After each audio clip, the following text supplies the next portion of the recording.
The first time I really saw the difference was one summer night up in the Alleghenies. The air was heavy with pine and damp earth, and our little campfire was burning low when the night noises started to sharpen. Out in the dark, beyond the ring of firelight, something big was moving, snapping twigs, steady and bold. I figured right away it had to be a bear. Sure enough, the sound of my cooler top being nudged confirmed it. The bear wasn't in any rush. He had time. He pawed at the cooler, nudged it this way and that, even huffed a little, as if sizing up whether the effort was worth it. Then, with one mighty crunch, he tore into the thing, cans hissing and spraying like geysers. I'll never forget the sound of him slurping soda right out of the split metal, picking only the sugary ones and ignoring the diet cans like some picky diner with a menu. My dad banged pots and pans until finally the old boy loped off, slow and annoyed, like we'd interrupted a fine dinner. Now, raccoons, those rascals are another story. Where a bear is muscle and patience, raccoons are quick and clever. I've watched them raid a stash like a team of burglars. One distracts by knocking over a pot, the other slips right in for the goods.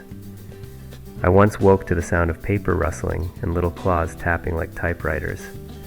By the time I lit my lantern, they'd opened a bread bag, untied a knot in the marshmallow sack, and dragged half my graham crackers under a log. Not a bite wasted, not a crumb left for me.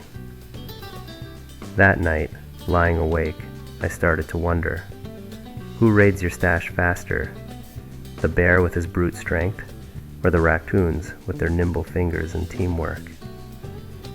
I had the feeling I was about to find out, because out there in the shadows, I could hear the chatter of raccoons closing in, while the bear still lingered on the edge of the tree line. The night deepened, and the fire was down to a few glowing coals, the kind that cast more imagination than light. The forest seemed to hold its breath for a moment, quiet except for the hiss of sap in the embers. Then, like a curtain rising, the noises began again. Different this time.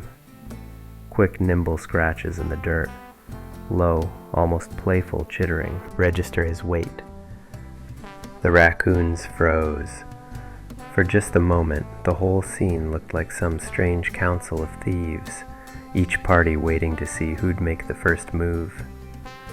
The bear went straight for the cooler again, flipping it with one paw. The lid snapped, and the smell of whatever was left inside wafted through the air. That was all the raccoons needed. Like streaks of gray lightning, they bolted in, grabbed what they could, marshmallows, a bag of chips I'd foolishly left too close, and scattered. The bear didn't even bother chasing them. He had the real prize now. I sat frozen on my camp stool, watching this midnight drama unfold just a few yards away. My hands gripped the edge of the seat, torn between banging pots like my dad once did, or staying quiet and letting the wild sort itself out. In the glow of the coals, it struck me. This wasn't just my camp anymore. For that night at least, it belonged to both the heavy-footed king and the nimble-fingered bandits. And as the bear dug in and the raccoons bickered over stolen treats in the shadows, I realized I was just the poor fool who'd stocked the pantry.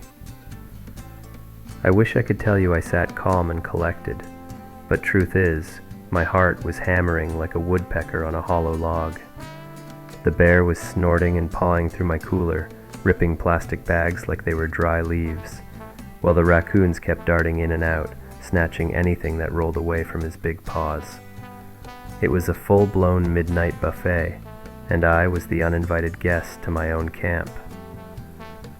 Now, I'd learned from my folks that noise can sometimes drive a bear off.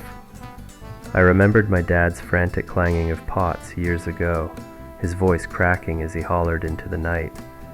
But I also knew one wrong move could send the raccoons scattering in every direction, probably with half my supplies, and leave the bear annoyed enough to turn his attention toward me. The fire had burned too low to offer much comfort, just a soft glow at the edge of my vision. The choice came down to this: sit quietly and lose most of my food, or stand up and try to reclaim my camp. I gritted my teeth. Grabbed. Camp was a mess. Food scattered, wrappers torn, half a loaf of bread stomped into the dirt. And yet, in the quiet, I couldn't help but laugh a little. Between the brute strength of the bear and the clever quickness of the raccoons, I had faced the perfect storm of food raiders. But the night wasn't done teaching me. Somewhere off in the dark, I heard that familiar raccoon chatter again, like tiny thieves regrouping, waiting to see if the coast was clear. After the bear lumbered off, I thought the worst was over. I sat there a while, catching my breath, the cookpot still clutched in my hand like a shield. The forest felt too quiet, the kind of silence that carries expectation. Then came that familiar sound, little claws in the dirt, soft squeaks, a low chitter carried on the night air. The raccoons weren't gone, they were just regrouping. I looked over the wreckage of my camp. The cooler was split, the bread trampled, and a puddle of sticky soda drew every moth for miles. What little I had left, the sealed oatmeal packs, a half bag of jerky, and my breakfast coffee grounds, needed protecting if I was going to make it through the rest of the trip. I wasn't about to let those masked bandits run the table after all I'd just endured with the bear. With no bear bag rope strung and no proper container, I had to improvise. I gathered what was salvageable into one dry bag, cinched it tight, and looked around for a solution. The trees near camp were too small to hang anything high enough out of reach, but then I spotted the riverbank. The idea came sudden and strange. Bury the bag in the shallows, weighted under a pile of smooth stones.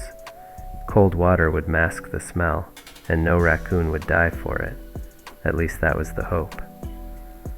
So, by lantern light, I carried the bundle to the river's edge. Kneeling in the mud, I eased it into the current, piling rocks until it looked like just another lump at the bottom. My hands stung from the cold, but relief trickled in. Maybe, just maybe, this would keep them at bay.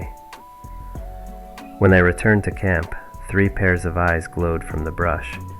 The raccoons had advanced closer, bold as ever, long, cold, and the forest was alive again with bird calls, sweet, bright notes that felt like a truce after the chaos of the night. My first thought was the food. I walked down to the riverbank, boots sinking into damp earth. The air carried that fresh, clean smell of water and wet stone, a welcome change after the sticky mess in camp. My heart thumped as I crouched by the spot I'd buried the bag. For a moment I couldn't see it, and I thought the river had carried it off. But then, beneath the clear current, I spotted the shape of the dry bag, rocks still piled over it. I pulled it free, shaking the cold water from my hands, and unrolled the top. To my relief, everything was intact. Oatmeal, jerky, coffee grounds, all untouched. I laughed out loud, the sound bouncing off the trees, half from triumph and half from sheer exhaustion. The river trick had worked. Back in camp, though, the story was different. The raccoons had clearly returned while I dozed. My camp looked like a crime scene.